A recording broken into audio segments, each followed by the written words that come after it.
Hello दोस्तों, स्वागत है आपका अपने चैनल मैरीडॉक इन्फोटेक एंटरटेनमेंट में। आज मैं आपके लिए फिर से एक पौराणिक कथा लेकर आई हूँ। क्या आप जानते हैं कि महिलाओं को होने वाले मासिक धर्म का उल्लेख पुराणों में भी है कि उन्हें मासिक धर्म क्यों होता है। इस पर एक पौराणिक कथा भी मौजूद है। आज मैं आप सभी को वो कथा सुनाने जा रही हूँ जो कि इंद्रदेव से संबंधित है। भगवत पुराण में वर्णित एक कथा के अनुसार गुरु बृहस्पति, जो देवताओं के गुरु थे, वो इंद्र से नाराज हो गए थे। इस बात का फायदा असुरों ने उठाया और उन्होंने देवलोक पर आक्रमण कर दिया। इंद्र को अपनी गद्दी छोड़कर भागना पड़ा।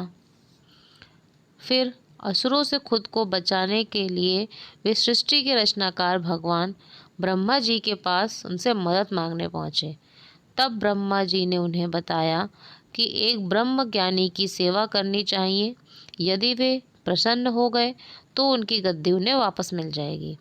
आज्ञा के अनुसार इंद्रदेव एक ब्रह्म ज्ञानी की सेवा में लग गए, लेकिन वे इस बात से अनजान थे कि उस ज्ञानी की माता एक असुर है। इसलिए उनके मन में असुरों के लिए एक विशेष स्थान था। इंद्रदेव द्वारा अर्पित की गई सारी हवन सामग्री जो देवताओं को चढ़ाई जा रही थी, वह ज्ञानी उसे असुरों को चढ़ा रहा था।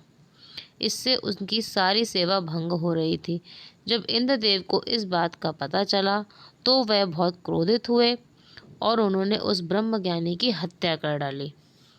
एक गुरु की हत्या करना घोर पाप था, जिस कारण उन पर ब्रह्म हत्या का पाप आ गया। ये पाप एक भयानक राक्षस के रूप में उनका पीछा करने लगा। किसी तरह इंद्र ने खुद को एक फूल के अंदर छुपाया और 1,00,000 साल तक भगवान विष्णु की तपस्या की। तपस्या से प्रसन्न होकर भगवान विष्णु ने इंद्रदेव को बचा तो लिया, लेकिन उनके ऊपर लगे पाप की मुक्ति के लिए एक सुझाव दिया।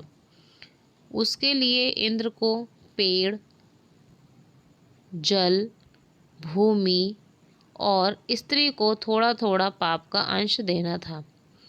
इंद्र के आग्रह पर सब राजी हो गए, लेकिन उन्होंने बदले में इंद्रदेव से उन सभी को एक एक वरदान देने के लिए कहा। सबसे पहले पेड़ ने उस पाप का 1/4 हिस्सा ले लिया, जिसके बदले में इंद्र ने उसे एक वरदान दिया।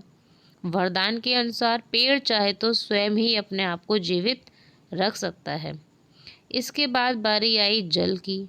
जल को पाप का हिस्सा देने पर इंद्रदेव ने उसे अन्य वस्तुओं को पवित्र करने की शक्ति प्रदान की। यही कारण है कि हिंदू धर्म में आज भी जल को पवित्र मानते हुए पूजा पाठ में इस्तेमाल किया जाता है। तीसरा पाप इंद्र ने भूमि को दिया। इसके वरदान स्वरूप उन्होंने भूमि से कहा कि उस पर आई कोई भी चोट हमेशा बढ़ती चली जाएगी।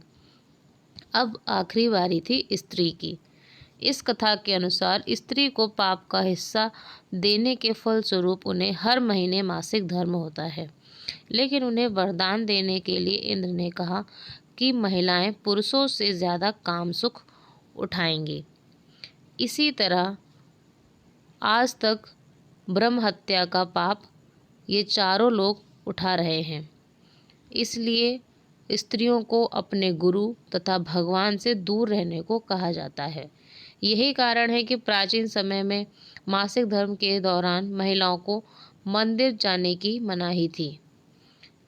आशा करती हूँ आपको ये कथा अच्छी लगी होगी। हमें कमेंट बॉक्स में ज़रूर बताइए, शेयर कीजिए।